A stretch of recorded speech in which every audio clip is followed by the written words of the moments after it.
Hi, I'm Sylvie Legere. I am welcome to the Civic Leader podcast. Today, I'm really excited. We will be discussing the active voter guide that was put together by the Policy Circle.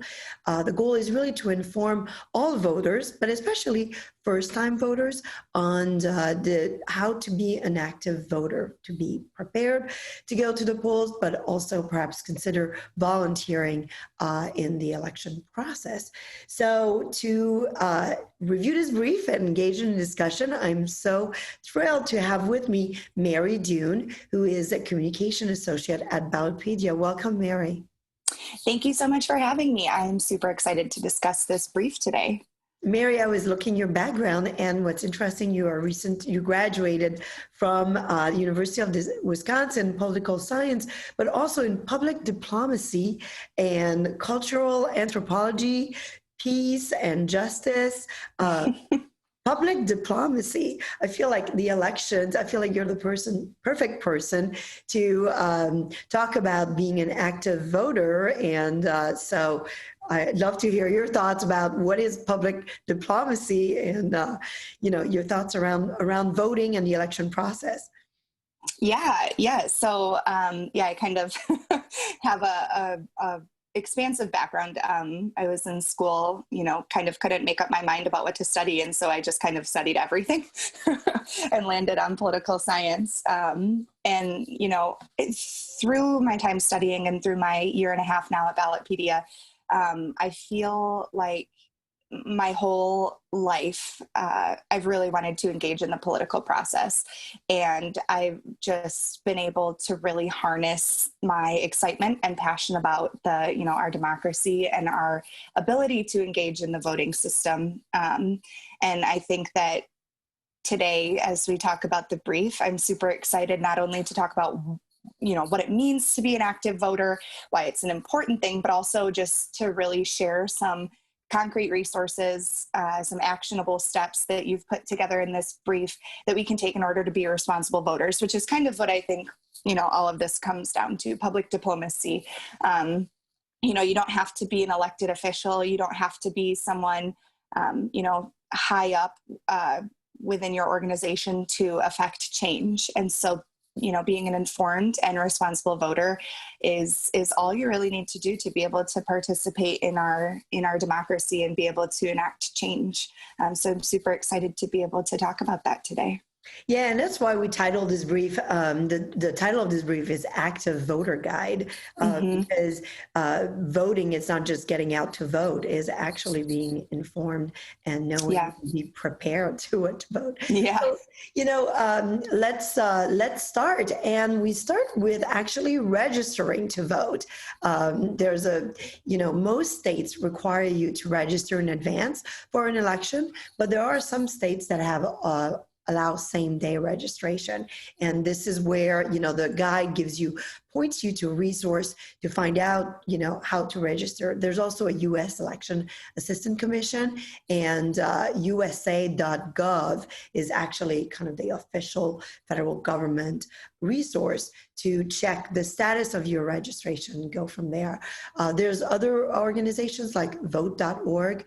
The SCIM 2020 actually has a very nice guide. And in the brief, there is a video published by USA.gov that's around check your voter registration, kind of walks you through the whole process.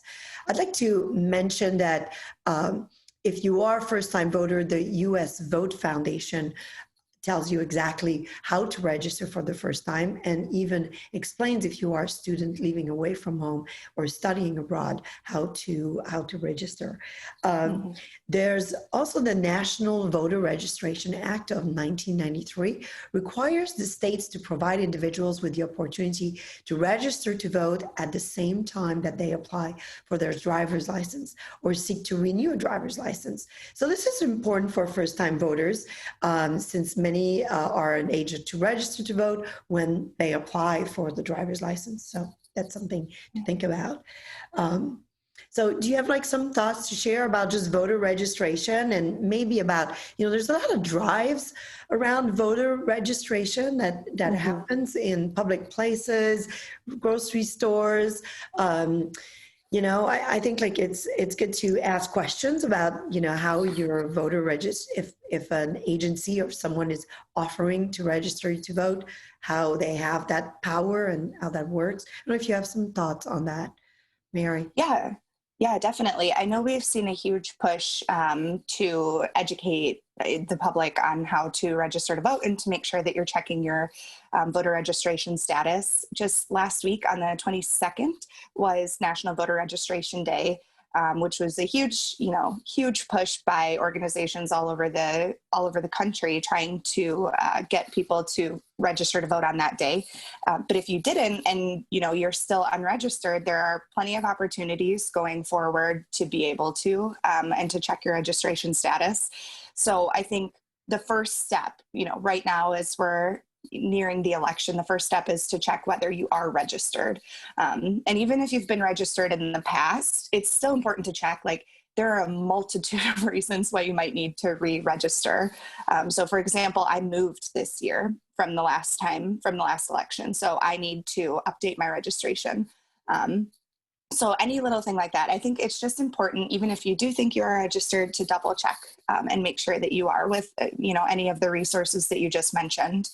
And if you find that you do need to register to vote, you can visit your local election authority's website and learn whether you can register online or if you have to register in person. And then, as you mentioned, Sylvie, there are some states that allow you to register on the same day of the election, but that's not common. It's not available everywhere. So you can also get the registration deadline, and it's important to note that deadlines are starting to come up. So there are a lot of states whose deadlines are passing now, and then they'll continue to pass each coming week between now and the election. So it's important to check your status, see if you need to register, and then make sure that you have all of the information available to do so. Yeah, those are good points. Yeah, thank you for the reminders on the deadlines. Mhm. So do you want to talk about where to go, or maybe actually, why don't I take up the where to go, and then if you Sure. have some comments on that? Sure. So where to go, on election day, you'll go to your designated polling location to cast your ballot. And usually that's really printed on your voter registration card. You can also, again, visit usa.gov to find your polling place or your state or local election office. And in the guide, there is a link to that. You can also see the U.S. Election Assistance Commissions. There's a link to election day contacts, and vote.org has a polling place locator. And then Ballotpedia also has the state-by-state polling times, which is also important to know when you could start to vote and be the first one there, or near the end. There's also on USA.gov early voting options and also absentee voting. There's different rules around that.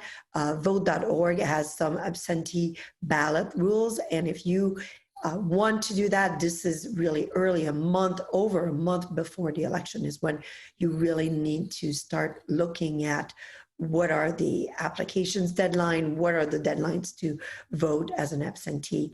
The National Conference of State Legislators breaks down, some of the application deadlines and where people can vote in person or absentee voting. So there's a lot of good resources. Mary, do you have some comments around where to go and maybe what Ballotpedia has published? Yeah, definitely. I think this year is particularly unique for so many reasons, but a huge difference this year compared to other election years is that we're seeing the rules of absentee voting and vote by mail change. We're seeing a lot more people choosing that option due to the pandemic, and so this kind of gives you a few more options than I think you have during a normal election year, which is great, but can also feel a little bit overwhelming. So if you're planning on voting absentee or voting by mail, or if you're not sure whether that's the right option for you, I would suggest going to Ballotpedia and searching voting in your state. So I'm located in Wisconsin, so I would just go to Ballotpedia and search voting in Wisconsin. And as you mentioned, Sylvie, we list a link to your polling location and how to find that, and also links to the poll open and close times. So you can make sure if you have to work, if you have to get a babysitter, if you have to, whatever you're doing, if you're voting in person, we have that available for you. We also have links on those voting by state pages that will talk a little bit more in depth about the requirements to vote by mail or to vote absentee. Because they do vary greatly by state. So some states require a witness. So you'll need a witness to sign off on your absentee ballot, which is really important to know, especially, for those of us who might live alone or, might not have a witness. It's good to check up on that ahead of time so that you're able to really plan to have someone available to witness your ballot. Some states also require proof of identification to go along with your absentee ballot. So it's really important that if you are planning to vote by mail or vote absentee, that you read the instructions that come with your ballot and follow them to the letter. Even, down to the pen color is really important to ensure that your ballot gets counted properly. Yeah. So, that would be my big push, is that if you're planning to vote by mail, just make sure that you do your research and, that you're requesting it in time and getting it in time, whether you need to look up drop-off sites or you're planning on mailing it. Just make sure to do your homework there. Well, great. So the what to bring to vote. So almost all the states require voters to present some form of identification when they go to vote. Mm-hmm. In particular, like first-time voters are required to provide identification before they cast a ballot, and also I think a proof of residence. According to Help America Vote Act, all states require identification from first-time voters who register to vote by mail and have not provided verification of their identification at the time of registration. So if you register by mail, again, like USA.gov finds federal voting laws, voter ID requirements, and how to get a voter registration cards, which you might want to bring if you're a first-time voter. And then the USA Vote Foundation allows you to find your state's voting requirements. The National Conference of State Legislators also lists state-by-state voter identification requirements. And on this election, I heard someone talk about, if you are going to plan on voting and there might be longer lines, then bring a snack, bring your water bottle. Just be ready, perhaps, to wait, just because of the restrictions as to how many people can be in the room at the same time. So do you have some thoughts on what to bring and perhaps your experience? Yeah, definitely. That's a great point to plan on probably being there a little, it's not going to be a quick in and out in a lot of cases. So it's really good to prepare yourself mentally and bring a snack or a water bottle or whatever you might need. So yeah, if you are voting in person this year, it's just, as I mentioned, same with absentee voting. It's so important to check the requirements. So in this case, it's really important to check whether you do need your photo ID. If you're not a first-time voter, again, this varies by state, and you can check with your local election authority to determine whether an ID is needed. And we also have those requirements on Ballotpedia. Again, if you search for voting in your state, all of those requirements will be there for you. And we're constantly trying to update that information so that we have, the latest and most accurate information. My other recommendation is that if you are voting in person, and we can talk about this more in a little while, Sylvie, but my other recommendation is that you bring your phone and you have pre-downloaded the My Vote Ballotpedia app, which is a copy of your sample ballot, and you can favorite and star all of the ballot measures and candidates that you like, so that if you get into the polling booth and you're a little bit nervous and you're not sure and you're caught off guard by something on the ballot, you can reference your app in order to see, what you felt after researching it. You'll have that favorited, or you'll have that starred. That's a good point too. We'll add that actually. Yeah, that's a very good point, to download the app, because a lot of times you get there and then you just you're taken off taken off guard or you don't Exactly. remember your piece of paper, and we'll talk about researching candidates. So you Exactly. kind of need to know, and this is our next section on what to expect. In the brief, there's a great little video that really walks you through the machine, the voting machine, what to physically expect on how to vote. And that's really helpful. And as Mary said, you can go to Ballotpedia to do a sample ballot lookup. And now you're saying the app, to download the app where your ballot and how you were planning on voting could be already filled out to help you in the ballot booth not take too much time and to actually do it. So let's talk about researching a candidate, and maybe I'll turn it over to you to talk a little bit more about that, because Ballotpedia has an elections calendar, and so why don't we turn it over to you to cover that section on researching a candidate, which is what Ballotpedia is about. Yeah, great. So I think now more than ever, there are so many resources available to voters, and it can be a little bit difficult and overwhelming to distinguish like a credible news source versus fake news or, something that might not be entirely accurate. And I think that it's super important to establish at least one source that you trust. And that's what Ballotpedia tries to be. That's our whole goal, is that our goal is to be a comprehensive encyclopedia of American politics, providing unbiased information to the public so that you can make your own informed decisions when voting. So by researching candidates on Ballotpedia, you're able to learn not only about candidates' policy positions, but also their personal biography, campaign finance, their staff, pretty much anything you could dream of, you can find on our page about candidates. So it's really important to research all of the candidates on the ballot, even if you think you know who you want to vote for. It's really important to do research on all of the candidates. I think that oftentimes today it's really easy to scroll through social media or to listen to friends and family members' opinions on candidates and on different elections. But by doing your own research from a credible organization like Ballotpedia, like Ballot Ready, you're able to form your own opinions and head to the polls really confident and an informed voter. So some of the resources that we at Ballotpedia provide, our biggest and I think most unique resource that we provide to voters is called our Candidate Connection Questionnaire. So this is a super unique opportunity for candidates to inform voters about their positions, and an equally unique opportunity for voters to learn directly from the candidates on their ballot. It's an expansive survey that we rolled out in 2017 to just a small number of elections and candidates running. And due to the success of that pilot program, we expanded the questionnaire to be available to everyone within our scope in 2018. So just to give you a little idea of how many candidates are filling out this questionnaire on our website, so far this year, 4,959 candidates have completed our survey. And it's probably going to be even more by the time you're listening to this podcast.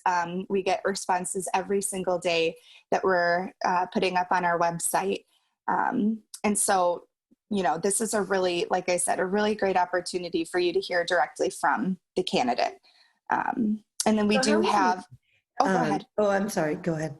I was just going to say, along the same lines, we partner with NCIV to offer candidate conversations, which is it's a virtual debate platform. So it's moderated by journalist Greta Van Susteren, and it's basically a short Q&A session, little videos that are uploaded onto the candidate pages if they choose to participate, that allow them to answer questions in a video format and just allow voters to hear from their candidates in an entirely new way. Oh, what is that called? Candidate Conversations. Candidate Conversations. Okay. Oh. Yeah, so we rolled this out about a year ago. Oh, okay. Okay. So it's relatively new. Yeah, it gets, and what was I going to say? Yeah, so tell us how many candidates are there across all levels of election, because there's a presidential election, but there's also some state election, and then there's some ballot initiatives which will go, but there's also judges, and I think in Ballotpedia, is there like there's a staggering number of candidates that you have in Ballotpedia, right? In the United States, there are 507,000 officials. And Ballotpedia doesn't cover every single one of them, but of course it's our goal to be able to one day.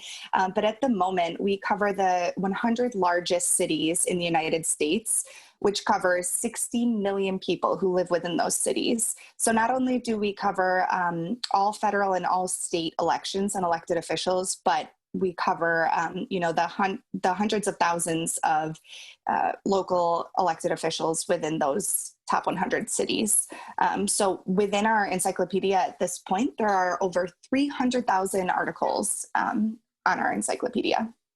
So chances are people will find their ballot on your website. So yeah. Well, thank you. Thank you for sharing that. So there's a section here in the Active Voter Guide that's developing an assessment scorecard.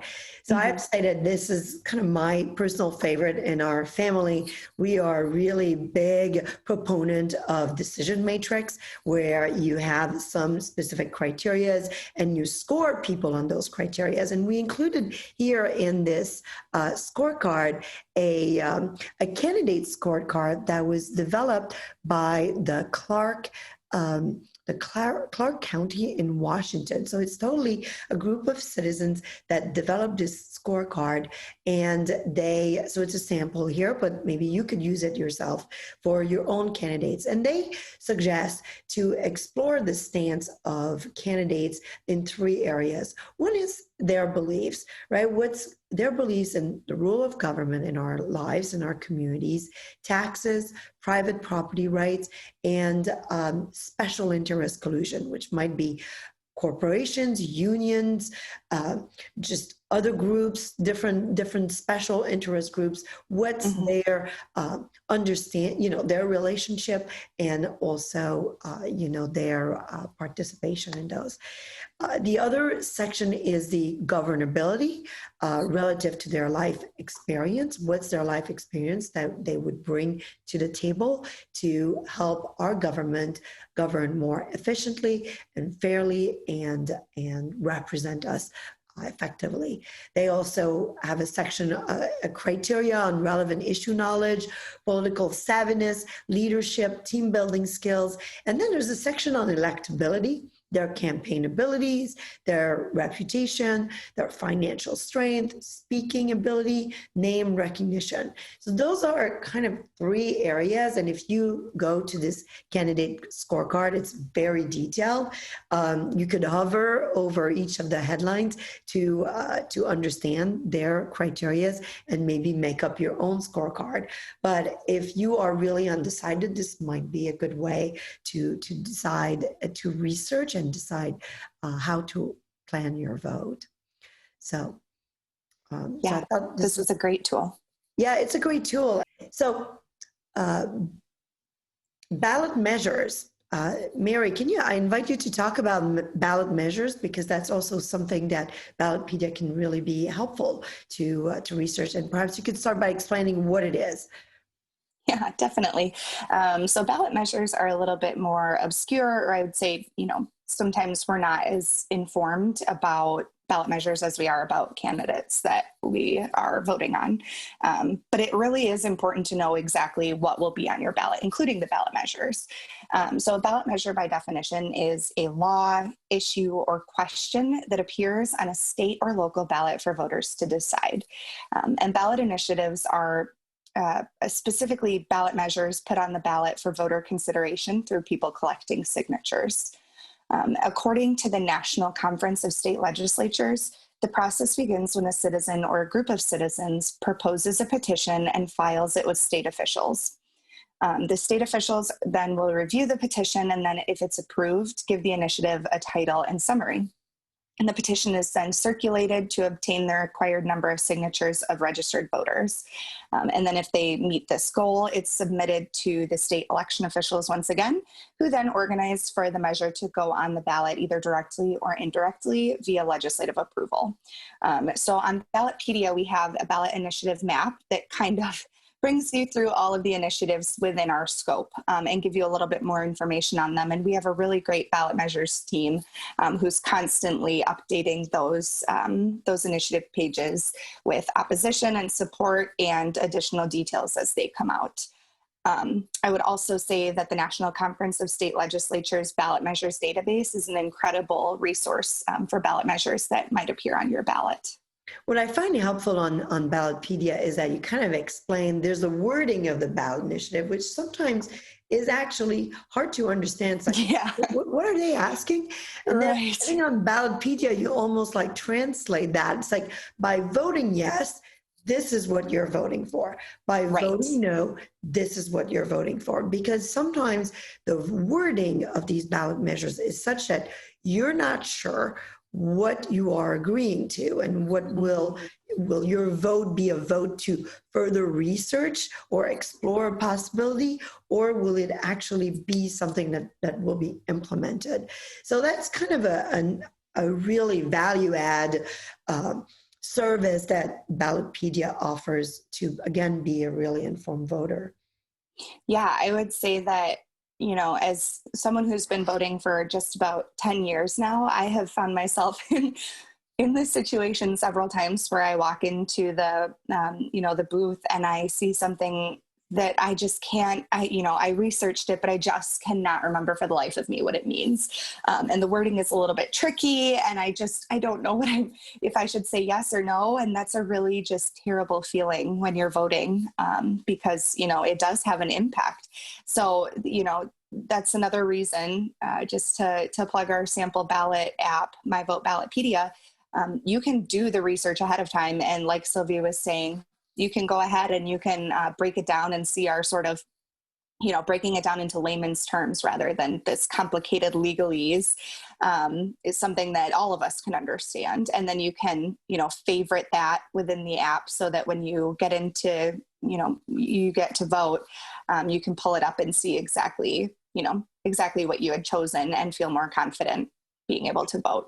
So Mary, also, on this around researching the candidates, if people find that their candidates or ballot measures are not in Ballotpedia, I think there is a way, right, for citizens to kind of submit or recommend that Ballotpedia be expanded to include those ballot measures or candidates information. Or you can also really encourage your candidate to complete the questionnaire. I think that's one initiative that you guys are working on, and I know that we're emphasizing with Policy Circle members, is to really encourage candidates to complete the questionnaire so that everybody has one place to go and evaluate, the candidates who are seeking our support to represent us. Mm-hmm.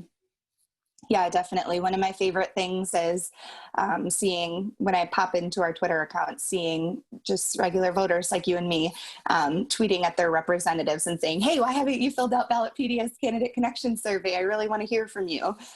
It's really cool to see people, encouraging their candidates to fill it out. And we've actually seen a great number of candidates who are, specifically called out and asked to read it or to complete it. We've seen a great number of them actually come through and complete it, which is really, really satisfying because, it gives you even more power as a voter to say, hey, I asked my elected official, I asked my candidate to fill this out so I can learn more about them, and they actually listened. Yeah, I think also the other piece about being an active voter is to interact with your candidates. And I know, like, we don't want to do that, or they call us, you're like, oh, I don't want to talk. But it's actually really empowering when you're asking questions to your candidate. You're being friendly, you're asking questions. And this is where, tools like this, or, this candidate scorecard, you can ask question about, well, what is your view on taxes, on property rights, on the role of government? What do you think is the priority? What is the life experience that you are bringing to the table to seek my vote and represent? It's really empowering. And we have on the Policy Circle, we also have a video and kind of a workshop on how to interact with candidates, which could be really helpful.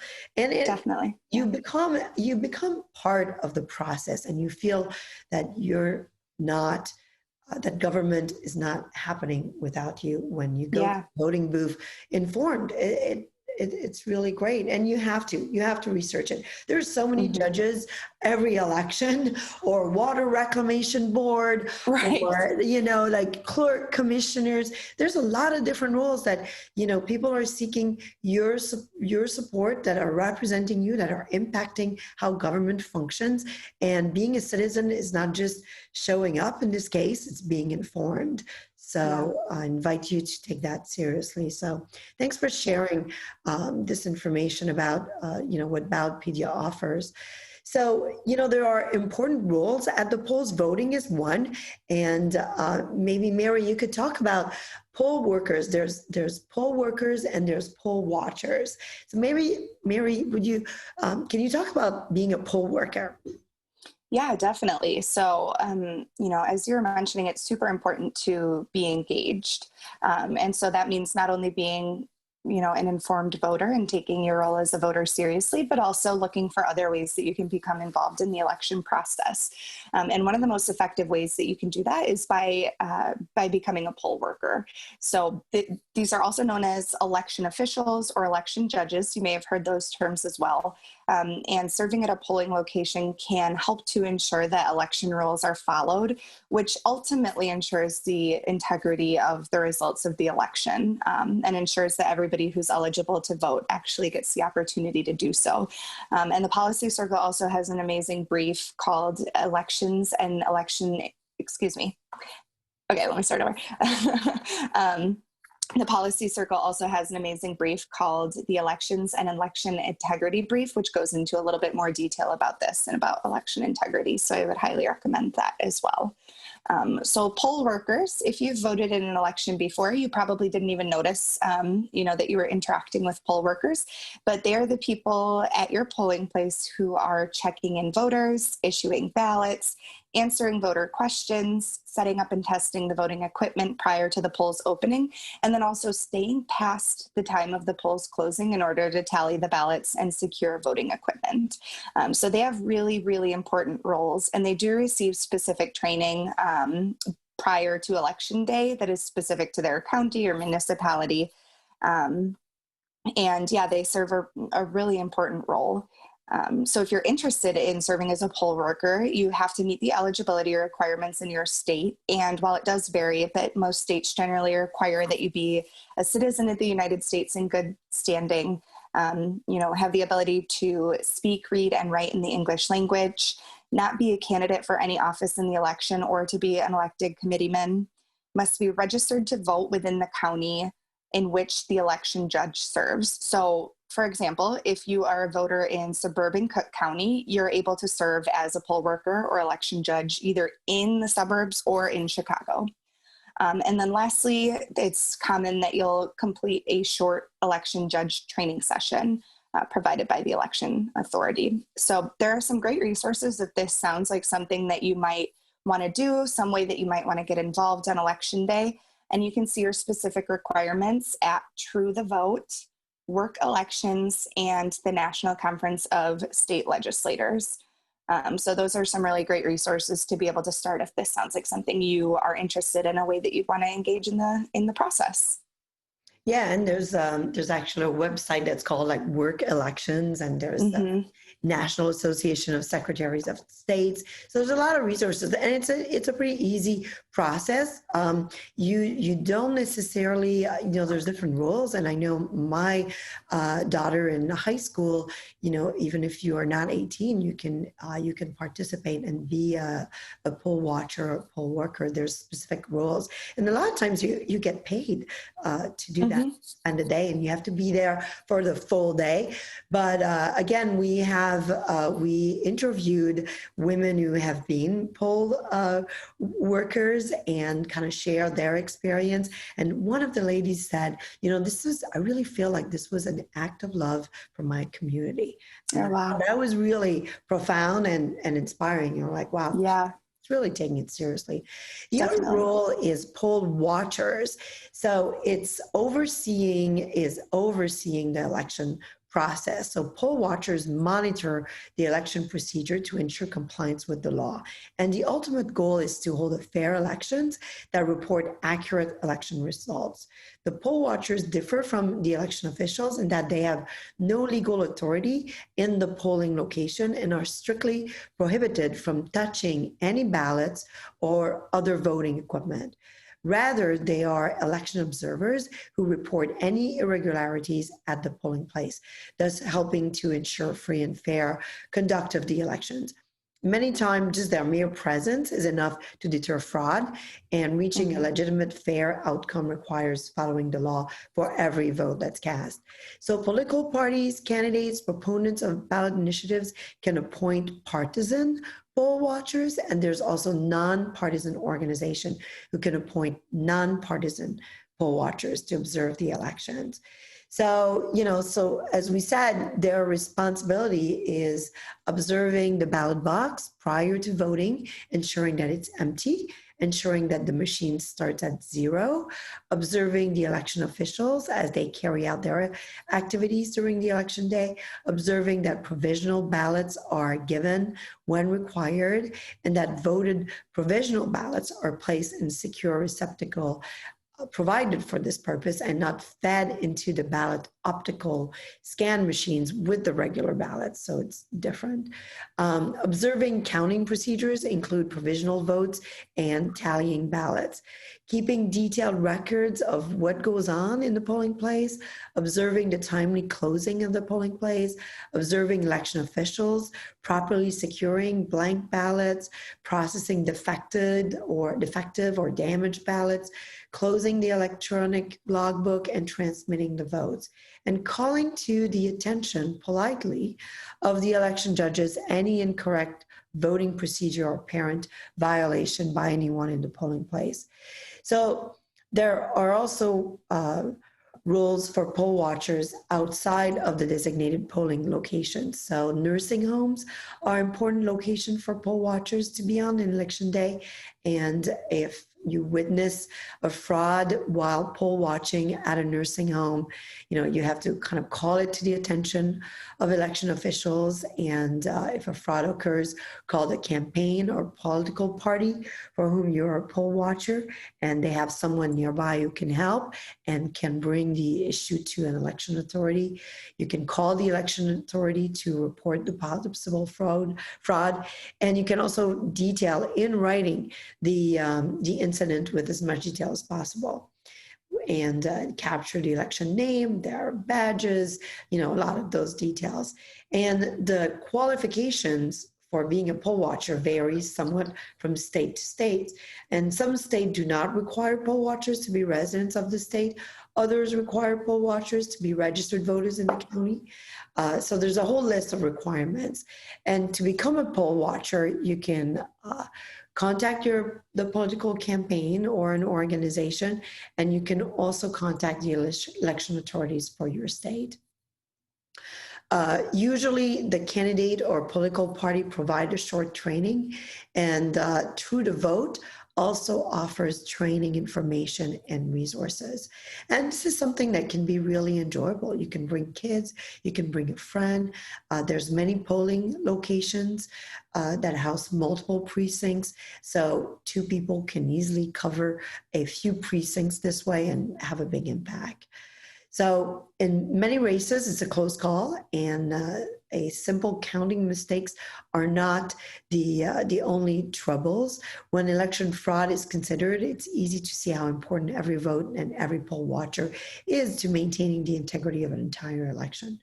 So, that's what it's about. That's what voting is about. And we really invite you to kind of look at this brief on being an active voter, and consider being super active and volunteer, especially this election in 2020, on how to be a poll watcher or a election judge. Do you have some experience or some additional closing thoughts to share on voting?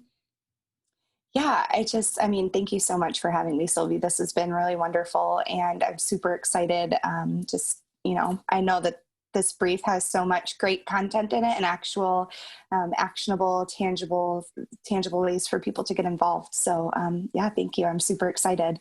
I guess my closing thoughts are just kind of to reiterate my points earlier, that, you know, we are able to be active, informed, responsible, and engaged voters.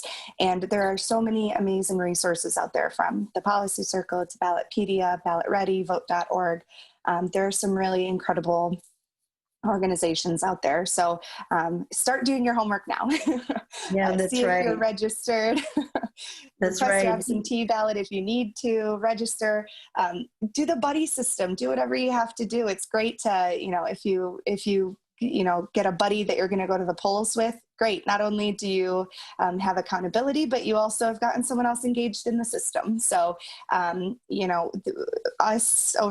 over at Ballotpedia, and I know you at the Policy Circle, and so many others are rooting for you. And we really are just so excited for this election season, and to see so many people taking responsibility to become informed voters. Yeah, thank you. Well, thank you. And I hope you enjoyed this podcast. I mean, the goal of the Civic Leader podcast is to interview civic leader, inspire you to be a civic leader, but also to provide an audio version of the Policy Circle briefs that are really a platform for anyone to convene people, to go beyond the headlines, be really informed, and have resources to be an active citizen. And this one on this active voter guides give you everything that you need, whether you're a first-time voter or an experienced voter, to really prepare for the upcoming election. So thank you again, Mary. Thank you so much for joining me.